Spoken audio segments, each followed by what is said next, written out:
Selamat datang di Kisah di Sebalik Suara. Segala kisah-kisah dan info yang dipaparkan di sini dikumpulkan dari berbagai-bagai sumber. Sebelum kita mulakan video ni, korang jangan lupa tekan subscribe dan tekan loceng dekat bawah tau, supaya channel ni terus berkembang dan maju. Terima kasih.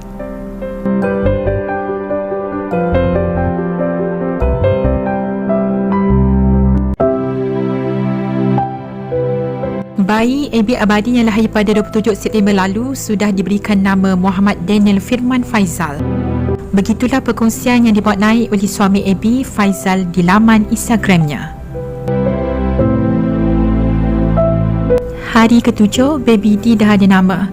Muhammad Daniel Firman Faizal membawa maksud yang sangat indah. Moga baby Daniel terus sihat dan terus kuat.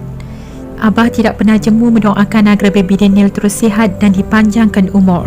Semalam Abah tak tulis apa-apa pun sebab tak sihat, tiba-tiba demam. Sayang Abah, tahu tak Mama Abi Abadi dah keluar dari hospital semalam. Tapi jangan risau, Abah dan Mama akan sentiasa jenguk sayang. Abah dan Mama rindukan baby. Pagi tadi, Abah dan Mama ke NICU hantar susu. Sempat berbual dengan doktor. Baby Daniel ada peningkatan positif. Pendarahan perparu pun dah tak ada. Syukur sangat-sangat. Allah Maha mendengar semua doa mereka yang sayangkan baby Daniel. Malam ni insya-Allah Abah datang jumpa baby lagi ya. Abah rindukan baby Daniel. Abah sayangkan baby. Moga baby terus sihat, terus kuat. Ramai yang tak sabar nak jumpa baby. Ya Allah, Kaulah yang lebih mengetahui. Kau yang lebih berkuasa dari segala-galanya. Kau tunaikan setiap permintaanku ini. Kau berikan kesihatan yang terbaik untuk baby Daniel dan panjangkan umurnya. Seterusnya, perkongsian Abi Abadi pula pada hari semalam. Hari ke-9 dan ke-10, 5 dan 6 Oktober 2019. Abah tak sempat menulis, jadi Mama tulislah untuk malam ni.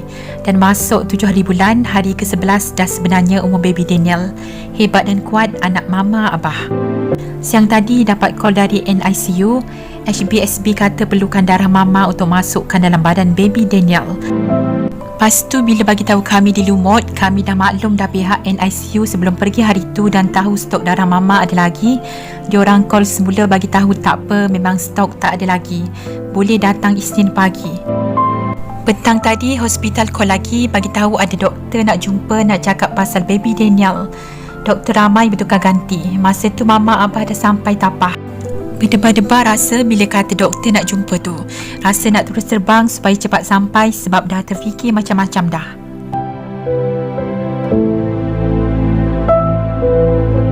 Sampai Sungai Buloh pukul 10.30 malam tadi, terus ke NICU. Dari jauh nampak dah kaki Daniel bergerak-gerak. Ya Allah, bersyukur sangat-sangat. Baby kami masih ada. Terus meluru jenguk baby Daniel, basuh tangan, terus pegang dia. Berlinang air mata. Doktor datang jumpa tanya tahu kan macam mana keadaan baby. Pendarahan perparu tak kuat, bla bla bla, dan yang terbaru, baby Daniel sudah 90% bergantung pada mesin untuk bernafas. Maksimum dah penggunaan mesin tu untuk baby seusia Daniel. Jadi memang kondisinya sangat kritikal, bla bla bla. Malam ni jangan pergi jauh-jauh lah ya, kata doktor. Ya Allah, saya dengar bila doktor cakap macam tu. Tapi dari awal pun beberapa orang doktor cakap poin yang sama juga. 50-50 peluang untuk hidup sebab baby Daniel lahir dalam keadaan yang sangat tidak bersedia. Dengan berat hanya 535 gram, berbagai kemungkinan boleh berlaku. Tiada apa yang saya harapkan dari sahabat-sahabat di sini. Mohon teruskan doa untuk baby kami ya. Hanya doa boleh ubah takdir dia. Ikutkan takut nak share keadaan baby, tapi kalau tak share, tak ada pula yang mendoakan untuk baby kami nanti.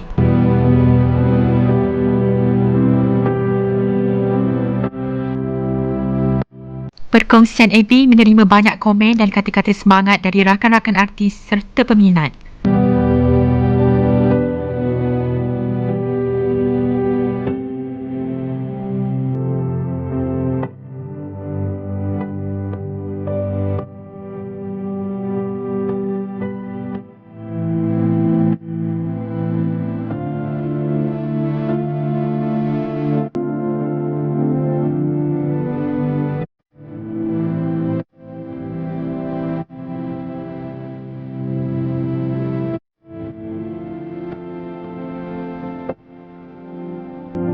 Di sini, admin harapkan Ibu Abadi dan Faizal tabah menerima dugaan ini. Semoga Muhammad Daniel diberikan kesembuhan secepatnya. Amin. Marilah kita sama-sama berdoa untuk adik Muhammad Daniel Firman Faizal.